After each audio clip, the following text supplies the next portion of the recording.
जायफ्रा फैदों लाइक खालामदो, कमेन्ट खालामदो।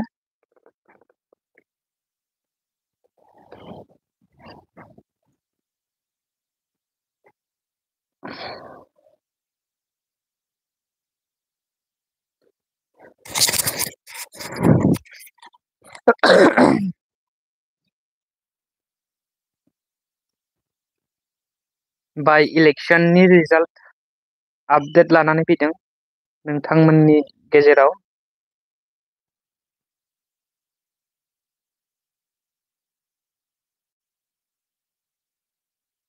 बेसिकेलि आं बिटिसिनिखौ बांसिन कभार खालामनो नाजागोन।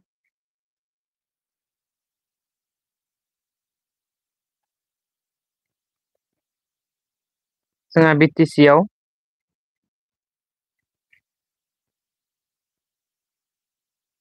नायल' जाल' मोनसे बाय इलेक्सन जादोंमोन मोनसे समस्तियाव, मोनसे आसाम एसेम्बलि कनस्टिटिउयेन्सियाव।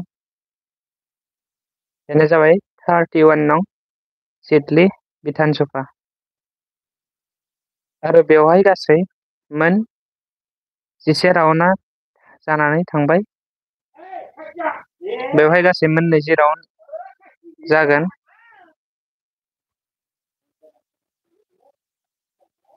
दायो बे समाव लिडिं खालामगासिनो दङ इउनाइटेड पिपल्स पार्टी लिबारेल इउपिपिएलनि बिजाथि निर्मल कुमार ब्रह्मआ। बिथाङा दायो बे समाव 52,549 भट मोननानै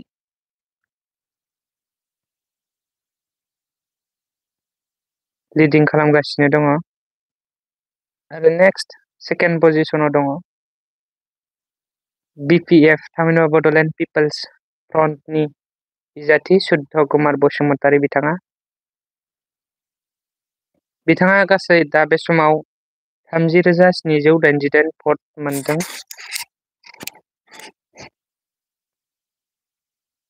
आरो जि निर्मल कुमार ब्रह्मनि लिड लानायनि जि मार्जिन, बे मार्जिना जाहैबाय 21,761 मार्जिनाव बिथाङा लिड लागासिनो दङ बे समाव।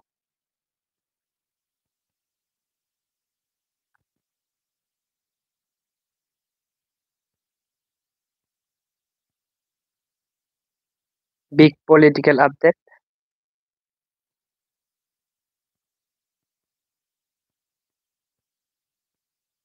नोंथांमोना कमेन्ट खालामनो हागोन दायो।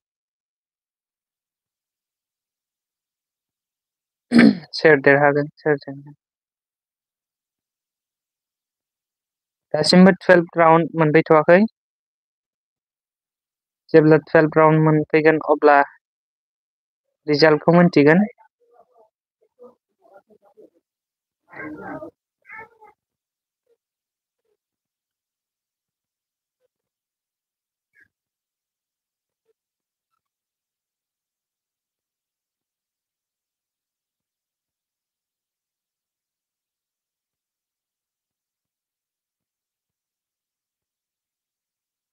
स' बे समाव आं नोंथांमोननि गेजेराव होनो नागिरदों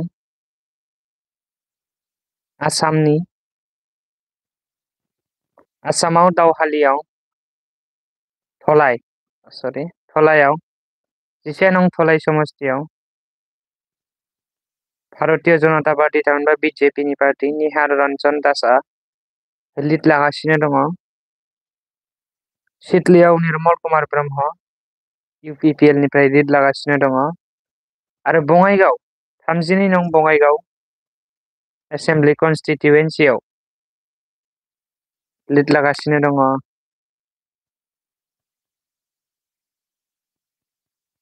एजिपिनिफ्राय दीप्तिमायी चौधुरीया।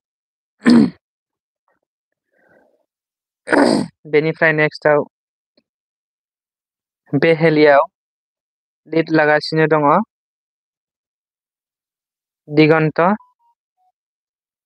खाटवाल, जाय बिजेपि थामहिनबा भारतीय जनता पार्टीनि। बेनिफ्राय नेक्स्ट सामागुरि सामागुरियाव लिड लागासिनो दङ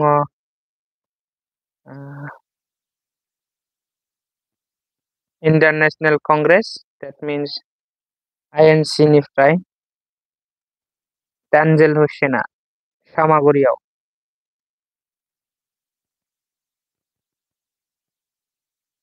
ओके फाइनली 12 राउन्डबो फैबाय सिडली विधानसभा समष्टिनिफ्राय 12 राउन्डबो फैबाय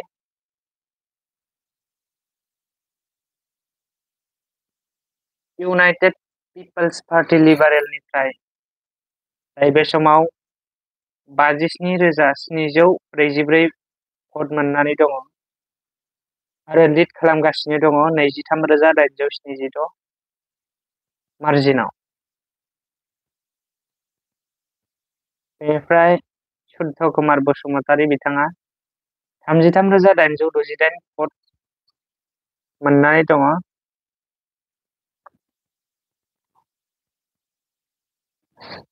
स' नोंथांमोना कमेन्ट खालामनो हागोन बबे माबोरै जागोन माबोरै जाया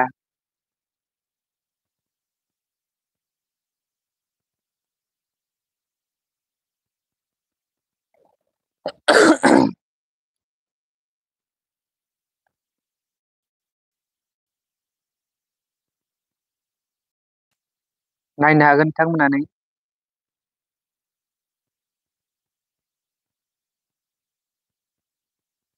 निर्मल कुमार ब्रह्म बिथाङा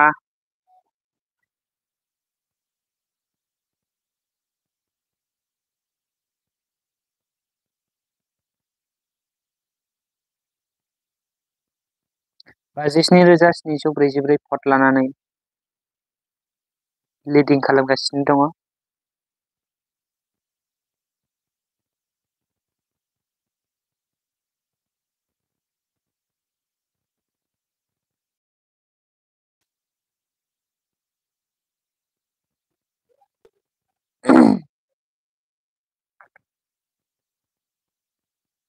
कमेन्ट खालामनो हागोन नोंथांमोना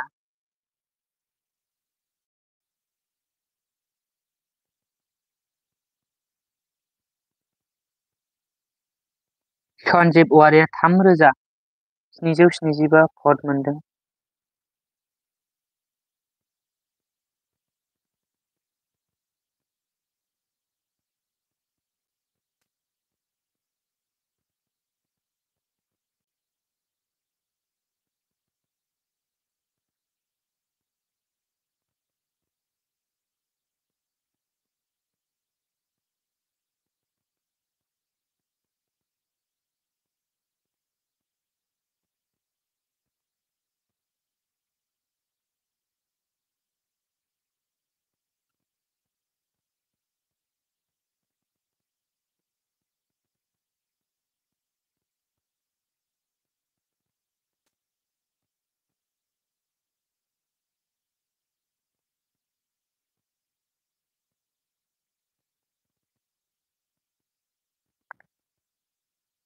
आं नायदों माने राउन्ड बेसेनिफ्राय निर्मल कुमार ब्रह्मआ लिड लादों आं नायगासिनो दङ 7आवबो लिड 8आवबो लिडआनो 9आवबो लिडआनो 10आवबो लिडआनो 11आवबो लिडआनो 12आवबो लिडआनो 30नि आपडेट फैथ'वाखै थ' बे समाव सिडली समष्टियाव UPPLआनो लिड लागासिनो दङ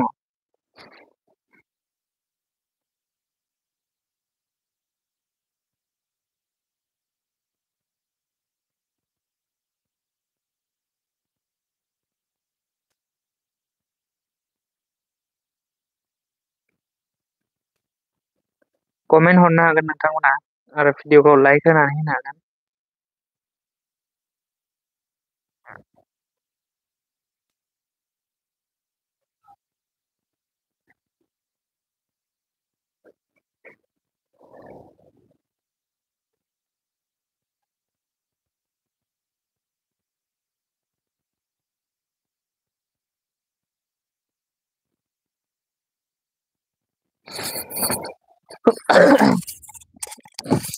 कमेन्ट खालामदो गासैबो भिउवार्सफोर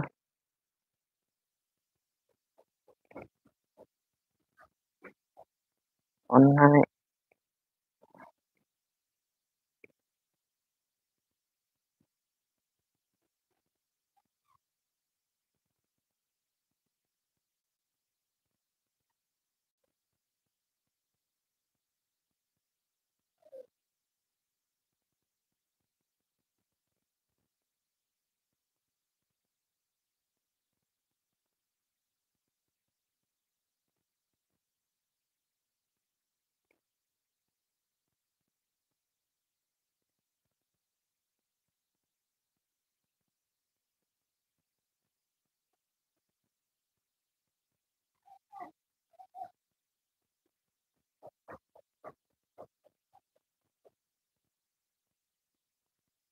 दा राउन्डआ जुदि फैबावोबाथाय जोङो आपडेट होबावगोन।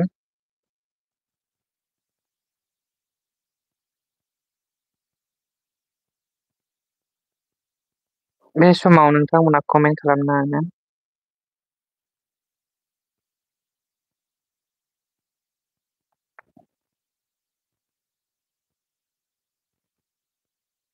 আপুনি এক প্ৰকাৰ জয় হৈছে, আনুষ্ঠানিকতাহে বাকী আছে। এইটো কেনেকে কম আৰু এতিয়াতো আৰু আপডাউন আৰু বহুত বেছি না 20,000 টকা। মইতো বহুত সুখী হৈছোঁ এতিয়া, খুবেই আনন্দিত অনুভৱ মই কৰিছোঁ। গতিকে এইকাৰণে মই সকলোকে ধন্যবাদ জ্ঞাপন কৰিছোঁ।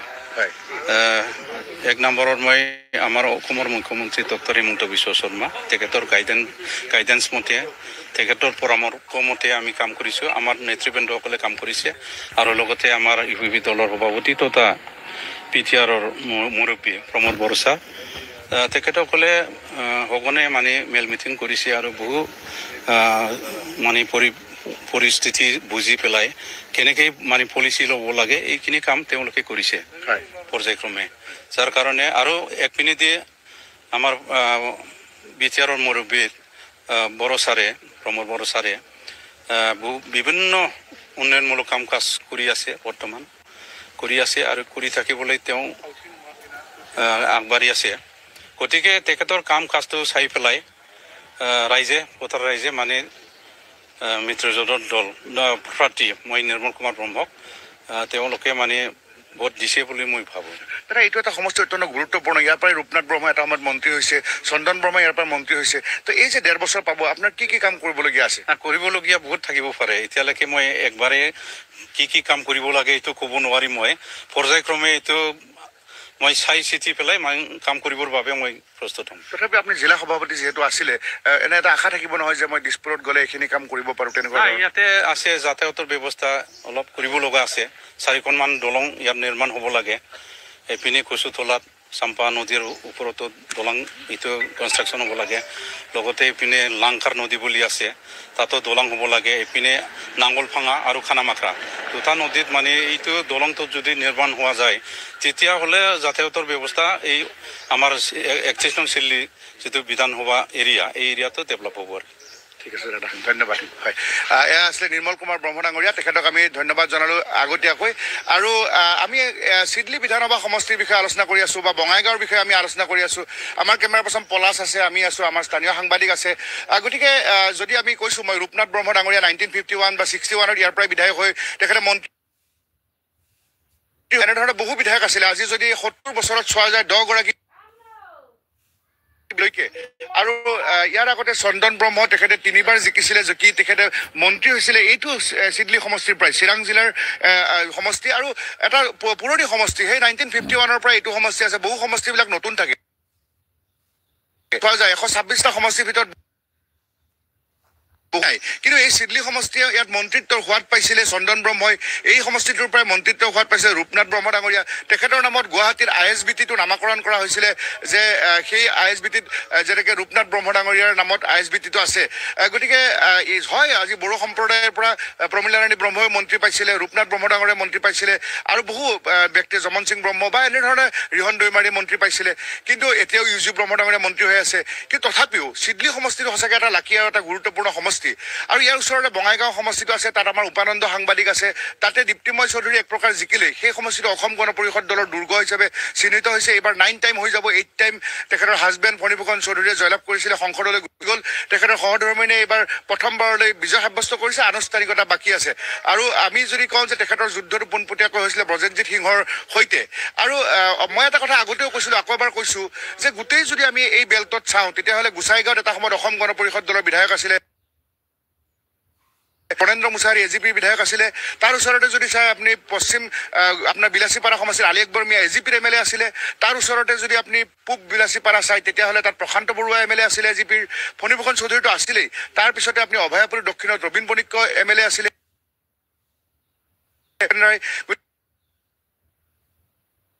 কিন্তু তেওঁলোকে ৰাখি তেওঁলোকৰ এম এল এ আছিলে ভৱানীপুৰৰ গাঁৱত পাটাচাৰকুছিৰ এম এল এ আছিলে বৰপেটাত এম এল এ আছিলে গতিকে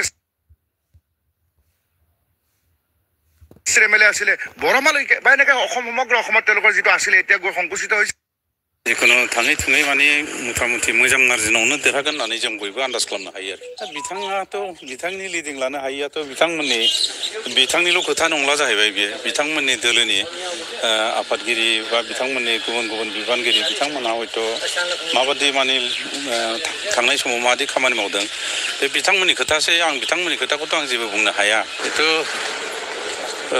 रंजानाय बादैथ' जेबो जानाय नङा गोबां एरियानिफ्राय माने बे दानि जेनाखि रिजाल्ट जेनाखि भट गणना खालामनाय काउन्टिं खालामनाय बे काउन्टिं खालामनायनि सोमोन्दै गोबाङानो माने कंग्रेचुलेसन हरबाय थादों माने गोजोननायखौ जासिहरबाय थादों आरोखि दा जिखुनु जेखि जाया माने दासान्दि जेनाखि माने डिफारेन्सआव आवगायबाय थादों बेथ' गाज्रि लक्षन नङा थिगैनो दं जिखुनु थाङै थुङै माने मुथा-मुथि मोजां मार्जिनावनो देरहागोन होननानै जों बयबो आन्दाज खालामनो हायो आरोखि बिजेपिनि सुद्द' बसुमतारी बिथाङा लिडिं लानो हायाखै मा बुंगोन दा बिथाङाथ' बिथांनि लिडिं लानो हायैयाथ' बिथांनिल' खोथा नंला जाहैबाय बियो बिथांमोननि दोलोनि आफादगिरि बा बिथांमोननि गुबुन गुबुन बिबानगिरि बिथांमोनहा हयथ' माबादि माने थांनाय समाव माबादि खामानि मावदों बे बिथांमोननि खोथासै आं बिथांमोननि खोथाखौथ' आं जेबो बुंनो हाया माबोरै बिदि जादों जायाखै बेखौथ' आं बुंनो हाला जिखुनु दा माने बेबायदि आवगायनायनि खारना जाहैबाय जोंना मानगोनां जोंनि इउपिपिएलनि आफादगिरि तथा जोंनि माबानि बिटिआरनि चिफ मानगोनां प्रमद बर' बिथाङा जोंनि बे ओनसोलाव गोबां जाथि जनगोष्ठीनि गेजेराव गोबां गोजोननाय थासारिखौ लानानै फैदों शान्ति परिबेसा स्थापन जाबाय बेनिखायनो बयबो मोजां मोनदों आरो बिथांनि जेनाखि खामानि मावनाय बे खामानि मावनायखौ बयबो खामानि मावनो सायाव बयबो गोजोननाय मोनदों आरोखि बेनिखायनो आरो लोगोसे गुबुन हारिसाफोरनि गेजेराव अनलायनाय मोजां मोनलायनाय सम्पर्कआ साबसिननिफ्राय हामसिन जालांबाय थादों बेनिखायनो बे जोंनि दोलोनि जेनाखि मित्रजोटनि जेनाखि बिजाथि आंनो जेनाखि भटखौ रायजोफ्रा बेनिखायनो बांसिन होदों आरोखि माबा मोनसे सिगनेल जागोन नामा जिहेतु नोंथाङा देरहायोब्ला फैगौ 2019 मायथाइयाव बिटिसिनि जे सेक्रेटारि जानो थांगासिनो दं बेथ' स्वाभाबिक लासैनो बिथांमोननि जेनाखि पार्टिनि एक्टिभिटिस बे लासै लासै एसे गोमानो थांगासिनो दङ आरो बेराफारसेथिं बिथांमोनहा माबादि लांगोन बेखौथ' आं बुंनो हाला मथा-मथि दा मोजाङैनो मोजां आवगायगासिनो दङ आरोखि देरहालांनायनि उनाव बेयाव बे जोंनि समस्थियाव जे मावनांगौ बेखौ रिजाल्टनि उनाव माने लकेलि सावरायनानै लकेल लिडारफोरजों सावरायनानै ओनसोलनि दैदेनगिरिफोरजों सावरायनानै बोरै मावनांगौ बिनि सायाव थिग खालामनाय जागोन आरो